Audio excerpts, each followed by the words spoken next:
भारत माता की। क्यों भाई, उदयपुर वालों की, मेवाड़ वालों की आवाज को क्या हो गया? ऐसी आवाज नहीं चलेगी। 23 में भाजपा सरकार बनानी है ना? जोर से बोलो, बनानी है। 24 में मोदी जी को तीसरी बार प्रधानमंत्री बनाना है। तो मेरे साथ दोनों हाथ उठाइए, संपूर्ण विजय के संकल्प की मुट्ठी बींचिए और प्रचंड आवाज से बोले, भारत माता की, भारत माता की, भारत माता की। मंच पर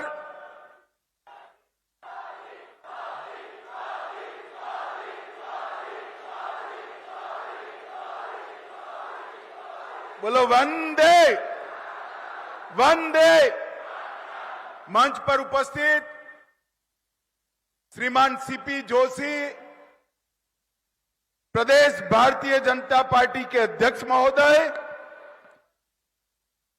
राजस्थान की पूर्व मुख्यमंत्री, जिन्होंने राजस्थान के विकास में एक नई राह बनाने का काम किया है, भाजपा की राष्ट्रीय उपाध्यक्ष श्रीमती वसुंधरा राजे जी, मोदी जी की मंत्रिपरिषद में मेरे साथी भाई गजेंद्र सिंह जी, भाजपा के प्रभारी श्रीमान अरुण सिंह जी, राजस्थान विधानसभा में नेता प्रतिपक्ष श्रीमान राजेंद्र राठौड़ जी, भाजपा के उपनेता श्रीमान सतीश पुनिया जी, बहन विजया राहतकर जी, श्री अरुण चतुर्वेदी जी, अर्जुन मीणा जी, सांसद कनकमल कटारा जी, श्रीमती दिया कुमारी जी, हमारे संगठन मंत्री चंद्रशेखर जी, और आज भक्ति और शक्ति की इस वीर भूमि पर आए हुए मेरे प्यारे भाइयों बहनों माताओं और मेरे जिगर के टुकड़े जैसे युवा मित्रों,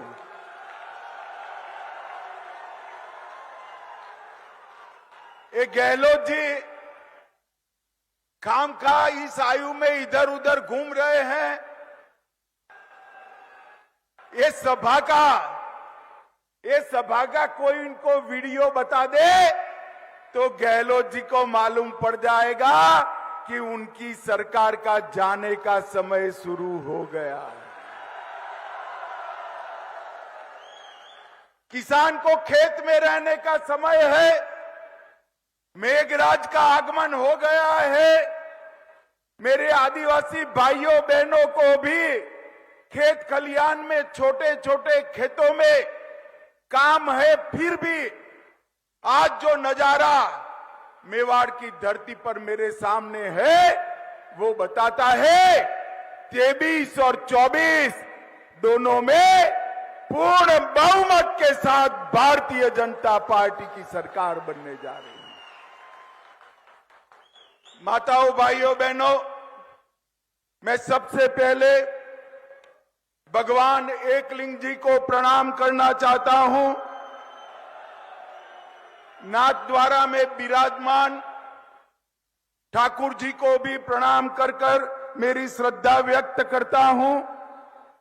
जगदीश मंदिर, महालक्ष्मी मंदिर, करणी माता मंदिर और मां अंबा के मंदिर को भी प्रणाम करता हूं।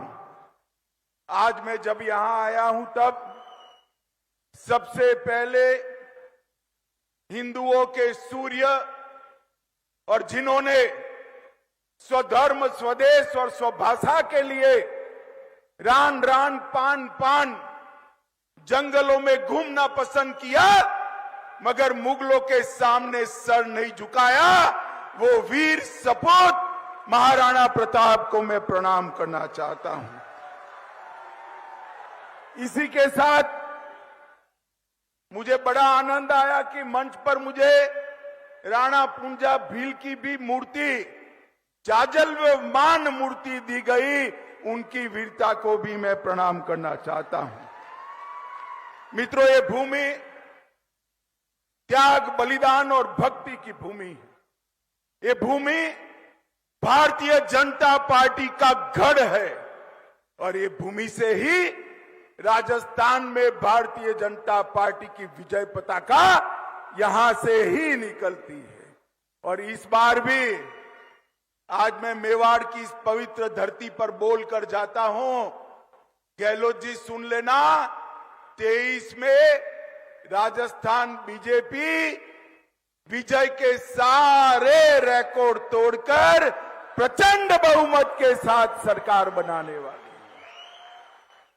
भाइयों और बहनों, मेरे युवा साथियों, मैं मोदी जी के 9 साल पूरे होने पर भारतीय जनता पार्टी ने देश भर में जो धन्यवाद यात्राएं चालू की है, इसके तहत आज मैं मेवाड़ की वीर भूमि पर आया हूं।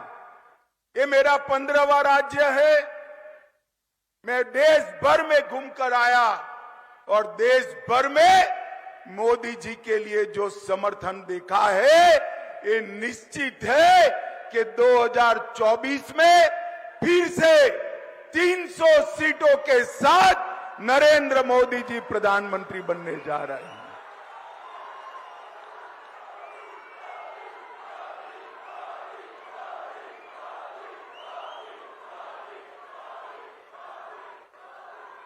माताओं, भाइयों, बहनों, मोदी जी के शासन के 9 साल कई मायनों में भारत के अंदर परिवर्तनकारी रहे हैं। मोदी जी के शासन के 9 साल गरीब कल्याण के 9 साल रहे। मोदी जी ने कहा था 2014 में जब संसद में पहली बार पहुंचे, उन्होंने संसद की भूमि को माथे पर लगाकर कहा था, ये सरकार गरीबों की, दलितों की, आदिवासियों की, पिछड़ों की सरकार है। और 9 साल में इन्होंने इसके लिए ढेर सारे काम किए हैं। मित्रों, मोदी जी के नेतृत्व में ये 9 साल में देश के करोड़ों किसानों को पहली बार 6,000 रुपया प्रति साल मिला है। और अपने राजस्थान में 80 लाख किसानों को अब तक 16,000 करोड़ रुपया सीधा बैंक अकाउंट में ट्रांसफर करने का काम हमारे नरेंद्र मोदी जी ने किया है। जल जीवन मिशन की तरह हमारे गजेंद्र सिंह जी देखते हैं यहां बैठे, जल जीवन मिशन के तहत हर गरीब के घर में नल से जल पहुंचाने का काम मोदी जी ने चालू किया है।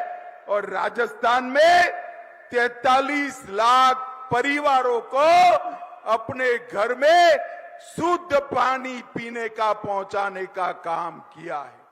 मित्रों, राजस्थान में 86 लाख शौचालय बनाए, 1 करोड़ कार्ड को 4.2 करोड़ लोगों को 3 साल से मुफ्त में प्रति व्यक्ति प्रति माह अनाज देने का काम ये भारतीय जनता पार्टी की सरकार कर रही है। 5.75 लाख उज्ज्वला के कनेक्शन दिए गए, 84,000 कनेक्शन मेरे ट्राइबल भाइयों को, आदिवासी भाइयों को देने का काम ये भारतीय जनता पार्टी की सरकार ने किया।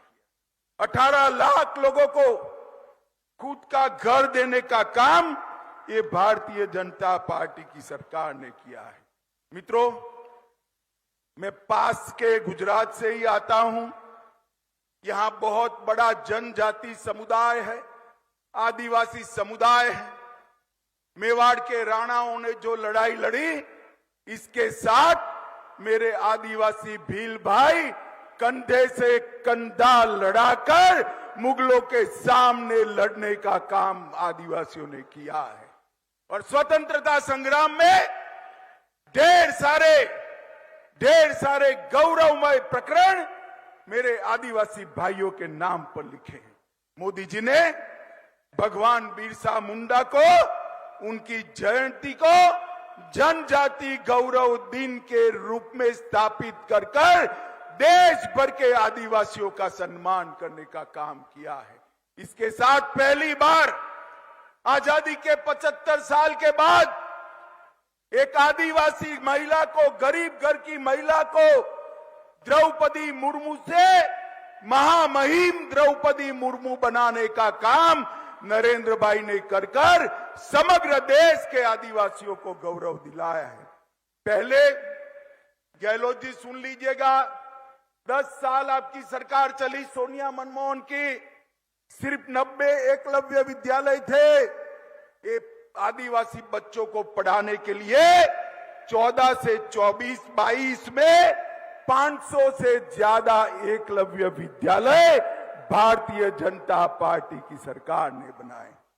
40,000 से ज्यादा शिक्षक भर्ती किए, 30 लाख से ज्यादा विद्यार्थियों को छात्रवृत्ति दी और जनजातीय मंत्रालय का बजट जो पहले 1,500 करोड़ था, मोदी जी ने बढ़ाकर 15,000 करोड़ करने का काम किया है। सबसे पहले अटल जी ने ही जनजाति आयोग की गठन किया था और हमारे भैरव सिंह जी ने जनजातियों के आरक्षण में वृद्धि गए थे। अभी अमेरिका गए, ढेर सारे राष्ट्राध्यक्ष ने G7 में कोई अपॉइंटमेंट मांगता था, कोई हस्ताक्षर मांगता था। अफ्रीका में किसी ने मोदी जी के पैर छू लिए और जहां पर गए वहां मोदी मोदी मोदी मोदी के नारे लगे। मित्रों, मोदी जी को ये जो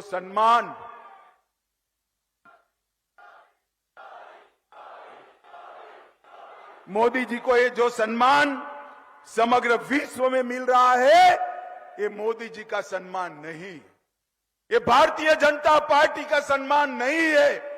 ये मेरे मेवाड़ के भाइयों बहनों के, राजस्थान के भाइयों बहनों का और देश की 130 करोड़ की जनता का सम्मान है। मित्रों, जनता का सम्मान है। मोदी जी ने भारत के गौरव को आसमान तक ऊंचा उठाया है। मोदी जी ने भारत उत्कर्ष से 9 साल विकास के हर पैरामीटर में, चाहे शिक्षा हो, इंफ्रास्ट्रक्चर हो, इंडस्ट्री हो, दलित कल्याण हो, आदिवासी कल्याण हो, युवा की बात हो, महिला की बात हो या विदेश से इन्वेस्टमेंट लाने की बात हो, हर क्षेत्र में मोदी जी ने नए आयाम गढ़े हैं। और मोदी जी के नेतृत्व में राजस्थान में भी ढेर सारा विकास हुआ है। मैं बाद में आपको उसकी बात करूंगा। माताओं, भाइयों, बहनों, ये 9 साल में मोदी जी ने देश को सुरक्षित किया है। ये सोनिया मनमोहन की सरकार थी, आए दिन पाकिस्तान से आलिया मालिया जमालिया घुस जाते थे और हमारे यहां बम धमाके करते थे। 2014 में आपने 25 में से 25 सीट दी, 19 में भी 25 में से 25 सीट दी। मोदी जी को प्रधानमंत्री बनाया और उरी और पुलवामा में गलती कर दी, पाकिस्तान ने गलती कर दी। परंतु इस बार मौनी बाबा मनमोहन जी प्रधानमंत्री नहीं थे, नरेंद्र मोदी प्रधानमंत्री थे। इस बार कांग्रेस की सरकार नहीं थी, भारतीय जनता पार्टी की सरकार थी। 10 ही दिन में पाकिस्तान के घर में घुसकर सर्जिकल स्ट्राइक और एयर स्ट्राइक कर आतंकवादियों का खात्मा बुलाने का काम नरेंद्र मोदी सरकार ने किया। माताओं, भाइयों, बहनों, ये मेवाड़ वालों मुझे बताओ, ये कश्मीर अपना है या नहीं है? सुनाई नहीं पड़ता है, जोर से बोलो, कश्मीर अपना है या नहीं है?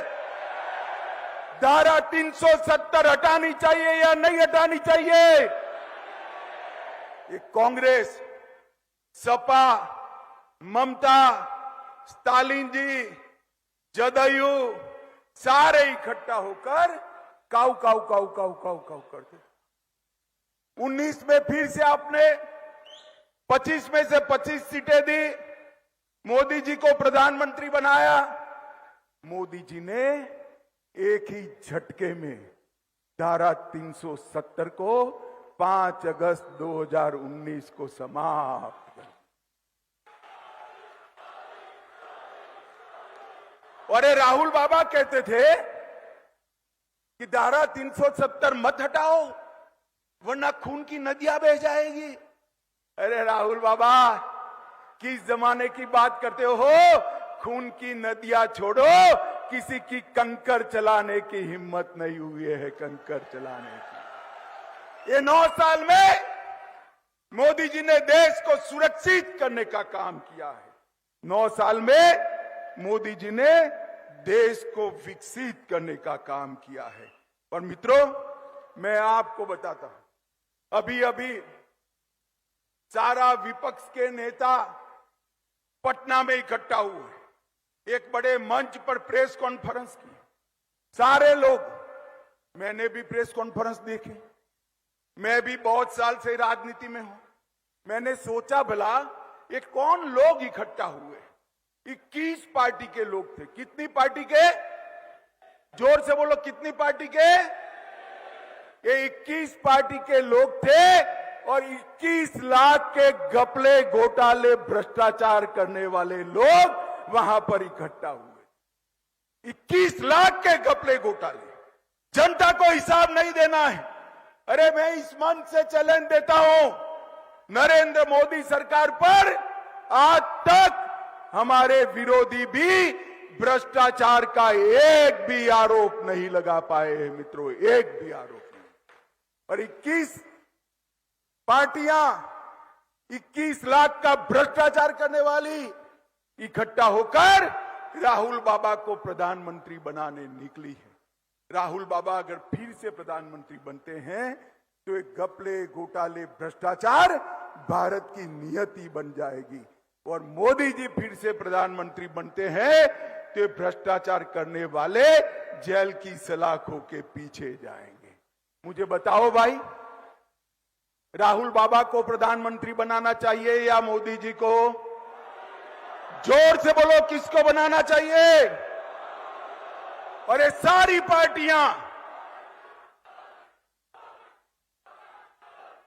ये सारी 20 पार्टियां, 21 पार्टियां जो इकट्ठा हुई, इनके मन में, मेवाड़ वालों, आपका भला नहीं है। इनके मन में अपने बेटे का भविष्य है। मैं नाम से कहता हूं, सोनिया जी का पूरा जीवन का लक्ष्य है राहुल जी को प्रधानमंत्री बनाना। लालू जी का लक्ष्य है अपने बेटे तेजस्वी को प्रधानमंत्री बनाना। ममता जी का लक्ष्य है अपने भतीजे अभिषेक को मुख्यमंत्री बनाना। स्टालिन जी का इंटरेस्ट है अपने बेटे उदयनिधि को मुख्यमंत्री बनाना। और गहलोत जी का इंटरेस्ट है वैभव को मुख्यमंत्री बनाना। मुझे बताओ, ये आपका भला कर सकते हैं भाई? जरा जोर से बोलो भाई, कर सकते हैं? जो अपने बेटे के लिए काम कर रहे हैं, इसको वोट देना है, या जो देश के लिए काम कर रहे हैं इसको वोट देना है? ये तय करने का समय देश की जनता के लिए आ रहा है। मित्रों, अब घर जैसा होगा ऐसा संस्कार घर के हर लोगों में हो। ये राजस्थान में गहलोत जी की सरकार भी पिछले 3-4 साल से लगातार देश भर में भ्रष्टाचार के सर्वेक्षण में, भ्रष्टाचार करने में नंबर 1 पर है, नंबर 1 पर है। माताओं, भाइयों, बहनों, खनन विभाग में 66,000 करोड़ का भ्रष्टाचार किया और बात वहां तक पहुंच गई, एक संत ने अपना आत्मविलोपन करना पड़ा, फिर भी भरतपुर में अवैध खनन फिर से चालू हो गया है। उदय सागर झील के नाम से 2000 करोड़ का भ्रष्टाचार, प्रतापगढ़ में 1000 करोड़ रुपए के लाइमस्टोन खान का भ्रष्टाचार, सचिवालय में अफसरों की अलमारी से 2 करोड़ रुपया और 1 किलो सोना निकलता है। गहलोत जी जरा बताइए सोना किसका है? भाई हिसाब मांगना चाहिए या नहीं मांगना चाहिए? पीछे वाले बोलो मांगना चाहिए या नहीं मांगना चाहिए? आपके पास मौका है अब हिसाब मांगने का कि सचिवालय के अंदर ये 2 करोड़ रुपया और 1 किलो सोना किसका है, उसका हिसाब दीजिए। काली सिंह बांध के नाम पर करोड़ों रुपए का घपला, गरीबों के राशन में 100 करोड़ रुपया चाऊ कर गए, वृद्धावस्था पेंशन में 450 करोड़ रुपया चाऊ कर गए। शर्म करो, शर्म करो।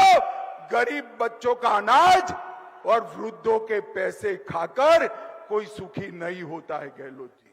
ये सरकार भ्रष्टाचार की सरकार है। इस सरकार ने तो भ्रष्टाचार के सारे रिकॉर्ड तोड़ने का काम किया है। और अशोक गहलोत जी ने जितने भी वादे किए थे वो सारे वादे तोड़ दिए हैं मित्रों। 10 दिन के अंदर किसानों का कर्जा माफ करना था। मुझे बताओ हुआ है भाई? अरे जोर से बोलो, हुआ है? युवाओं को बेकारी भत्ता मिला है? उल्टा 19,000 किसानों की भूमि कुर्क करने का काम ये सरकार ने किया है। मित्रों 19 से ज्यादा पेपर लीक हो चुके हैं। बेरोजगारी और बलात्कार में राजस्थान देश भर में नंबर 1 पर है और उनके ही प्रदेश कांग्रेस अध्यक्ष के बेटे टॉपर कर जाते हैं, जनता बिचारी रह जाती है। मित्रों एक दूसरी बात है, इस प्रदेश में कानून और व्यवस्था की स्थिति बुरी तरह से चरमराई गई। 2000 में जयपुर में बॉम्ब ब्लास्ट हुआ था। मैं उस वक्त गुजरात का गृह मंत्री था, वसुंधरा जी यहां थी। सबको पकड़ा। इनके एडवोकेट जनरल को फुर्सत ही नहीं है पैरवी करने के और सारे से सारे लोग छूट गए। 50 लोगों को मारने वाले दहशतगर्द आतंकवादी आज निर्दोष छूट गए हैं और इनको शर्म नहीं आती। और मुझे कहते हैं कि क्या किया कन्हैयालाल ने। अरे तुम्हें आपको पहले शर्म आनी चाहिए। माताओं भाइयों बहनों बताओ, कन्हैयालाल को सुरक्षा किसने नहीं दी? जोर से बोलो किसने नहीं दी? जोर से बोलो किसने नहीं दी? मर गया तब तक किसकी पुलिस चुप रही? अरे आप तो पकड़ना भी नहीं चाहते थे, एनआईए ने पकड़ा। और झूठ मत बोलो गहलोत जी, चार्जशीट नहीं हुई है। मैं डंके की चोट पर कहता हूं 22 दिसंबर 2022 को चार्जशीट हो चुका है। स्पेशल कोर्ट बनाने का काम आपका है जिससे जल्द सजा दी जाए। राजस्थान सरकार हाई कोर्ट को भरोसे में लेकर स्पेशल कोर्ट नहीं बनाती है, न तो आज तक कन्हैयालाल के दोषियों को फांसी पर लटका चुके होते। मित्रों लटका चुके। इनको शर्म आनी चाहिए। ये वोट बैंक की राजनीति करते हैं। मैं आज इतना कहना चाहता हूं, मोदी जी ने PI5 पर बैन लगाया।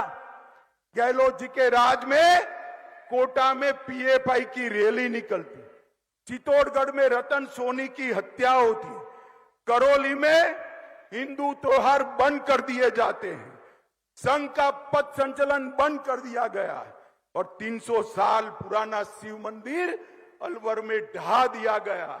भगवा ध्वज उतारने की हिमाकत ये गहलोत सरकार करती है। मैं आज पूछना चाहता हूं, आजादी के इतने सालों के बाद भी वोट बैंक की लालच में संविधान को साइड पर रखकर जिस प्रकार से बहुमत समाज के साथ अन्याय और अत्याचार हो रहे हैं, मैं आपको कहने आया हूं मित्रों, ये वोट बैंक की राजनीति करने वाले ही कर सकते हैं। Bharatiya Janata party vote bank की राजनीति नहीं करती है। मोदी जी के शासन में जब वसुंधरा जी थी तब भी यहां आतंकवाद पर लगाम कसने का काम भारतीय जनता पार्टी ने किया है। ये 3D से घिरी हुई सरकार है। 3D का मतलब है दंगा, महिलाओं से दुर्व्यवहार और दलितों पर अत्याचार। ये 3D से घिरी हुई अशोक गहलोत सरकार को हमने उखाड़ कर फेंक देना है। मित्रों, ये दंगा राज यहां पर हो चुका है। मैं आज आपको इतना ही कहना आया हूं। मित्रों, आपके पास 2 मौके, एक आपको केंद्र सरकार भी चुननी है 24 में, एक राज्य सरकार भी चुननी, मगर एक वोट देने से दोनों काम होते हैं। तो राजस्थान वालों करना चाहिए या नहीं करना चाहिए? अरे जोर से बोलो यार, एक ही वोट देने से 2 काम होते हैं तो करना चाहिए या नहीं करना चाहिए? तो ट्रेलर पहले है, 23 में है। 23 के ट्रेलर में अशोक गहलोत सरकार को मूल के समेत उखाड़ कर फेंक दीजिए एक बार। तो 24 में अपने आप 25 सीटों का रास्ता प्रशस्त हो जाएगा और मोदी जी फिर से प्रधानमंत्री बनेंगे। मुझे बताओ माताओं, भाइयों, बहनों, मोदी जी को प्रधानमंत्री बनाना चाहते हो? ऐसे नहीं, दोनों हाथ उठाकर बोलो, चाहते हो? फिर से 25 सीट तीसरी बार राजस्थान से मोदी जी की झोली में डालेंगे? ये भ्रष्ट नकारा अशोक गहलोत सरकार को उखाड़ कर फेंक देंगे। यहां पूर्ण बहुमत की रिकॉर्ड तोड़ने वाली भारतीय जनता पार्टी की सरकार बनाएंगे। कमल के निशान पर वोट देंगे। तो मेरे साथ दोनों हाथ उठाइए, उठाइए दोनों हाथ, विजय के संकल्प की मुट्ठी बींचिए और प्रचंड आवाज से बोलिए, भारत माता की, भारत माता की, वंदे वंदे वंदे। आप सभी का बहुत बहुत धन्यवाद, प्रणाम। धन्यवाद, धन्यवाद। मैं आदरणीय सांसद महोदय अर्जुन जी मीणा से निवेदन करूंगा कि आदरणीय गृह मंत्री जी का धन्यवाद कराएं।